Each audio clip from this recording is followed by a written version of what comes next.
Guys, what's up? Welcome back here to another edition of Intuitive Angling, and much appreciate you guys making a little time to check today's video out. And today we're going to be having a story time. About 4 or 5 times a week I get some requests from subscribers to just tell some of the old time stories. So I got one for you guys today. I'm going to talk about what was the most physically and emotionally draining day I've ever spent on the water. I'm going to go back a few years and let you guys know what that was about, tell you the whole story there.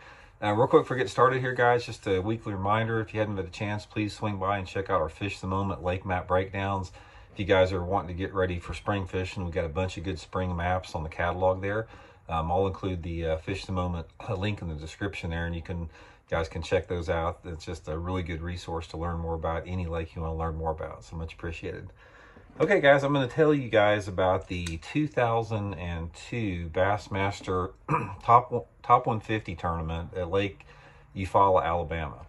It was the last day of that tournament. Was the probably the most difficult one of the most difficult, emotionally tough days I've ever had on the water, and sort of set that up a little bit. But anyway, before I start the story, I've got to preface the exact story with what happened the week before that, because that sort of led up to this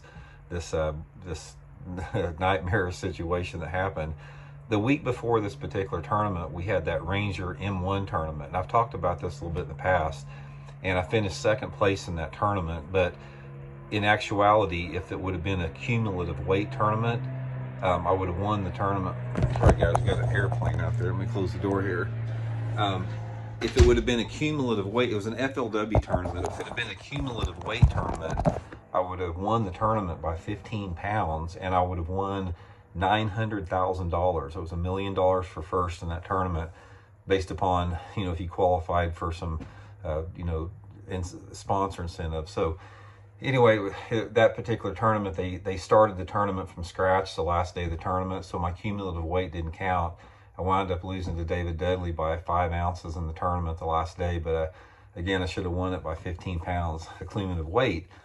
Fast forward to the next week. The next week, we go to Lake Eufaula, Alabama for a Bassmaster Top 150, and I just wasn't into that tournament. I was still emotionally devastated from the tournament before. How many chances are you going to get to win 900,000 and to have it taken away from you just by a technicality in the format?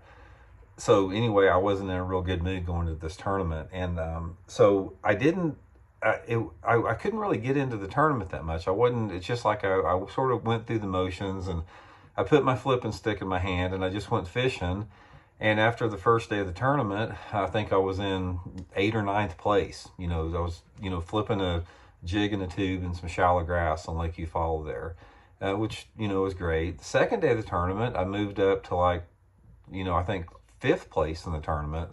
So now I'm starting to get into it a little bit. And the third day of the tournament, I moved up to 2nd. We had 1 day left to fish, and everything had been going perfect. I hadn't lost a fish all week. I was fishing super clean. You just get in the flow. I mean, after you have a good tournament, you just sort of get in the flow. So anyway, I was only getting like 7 or 8 bites a day, but I hadn't lost any of them. The last day of the tournament, we go out, and like I said, I'm in 2nd place going into that last day.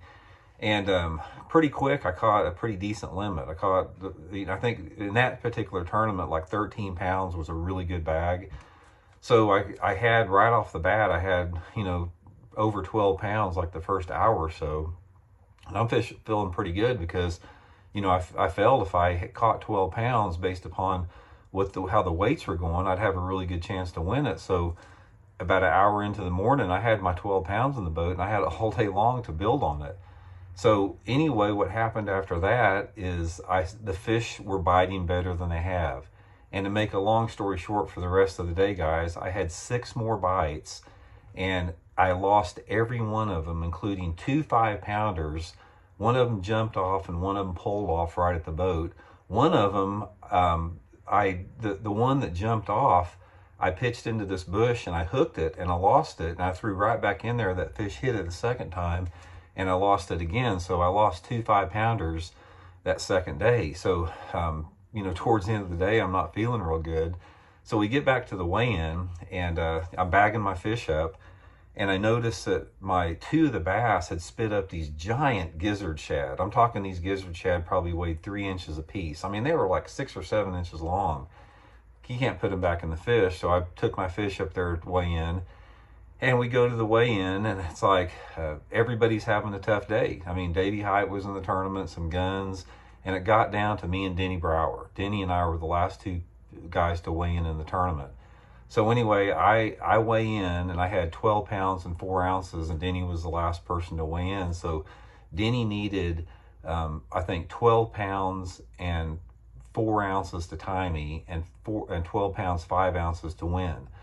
So I'm up there on the stage right next to Denny, and Fish burn, and he puts the fish on the scales, and the weight goes back and forth. It goes 12-4, 12-5, 12-4, 12-5, 12-4, 12-5. It wouldn't settle down.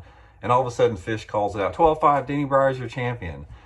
Guys, I was just, when that happened, I think I said the F word on stage. I just couldn't, I turned my back and, just like bent down and said the F word, because I couldn't handle it. It's like after what happened, losing 900,000 and then having 2 6-ounce, 2 3-ounce shads get spit up in my live well, losing 2 5-pounders, and then losing the tournament by 1 ounce.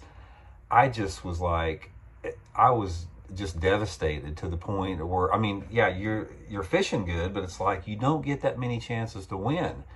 So I go back to the room that night. I didn't even want to talk to anybody. I was just, I could normally shake this stuff off, but it's like I just wanted to curl up in a ball and go sit in the woods somewhere and not talk to anybody. I had never been so emotionally exhausted in my life. And guys, I'm a super light sleeper. I usually wake up 30 or 40 times a night. I just can't, ever since I was a little kid, I just don't sleep good. I was so emotionally exhausted after that tournament that week that I went to bed that night, and after we got off the water, I never woke up until 8 o'clock the next morning. I never one time woke up. That's the first time in my life ever, and even since then, that I've slept all night without waking up. It was just, my body was just done, mentally and emotionally. But anyway, guys, that day, when Denny beat me by 1 ounce in that tournament, after everything that had happened that day and everything that had happened the last week, that was the week before that was bad enough, but this was like, just another kick in the balls, back-to-back weeks on that. So anyway, guys, I just wanted to share that. Like I said, that's part of fishing, tournament fishing. Tournament fishing is an emotional roller coaster. If you tournament fish and you do it professionally, and you've got everything on the line where your bills are paid by tournament fishing, there's a tremendous amount of stress that goes with it. People just do not understand the amount of stress that goes, because back then there wasn't any other avenues to really make money except some small sponsorships and your tournament winning. So when something like that happened, it had a huge impact on your emotional state like that. So that's just that's one of the reasons I don't encourage people to pursue a career in professional fishing, is because it is so emotionally difficult. I mean, there's high moments, great moments, but there's a lot of times that it's just really, really difficult to take. So anyway, guys, just wanted to share that with you. Again, thanks for tuning into the channel, and please, if you don't mind, hit that subscribe button. That would be much appreciated. We'll talk later. See you.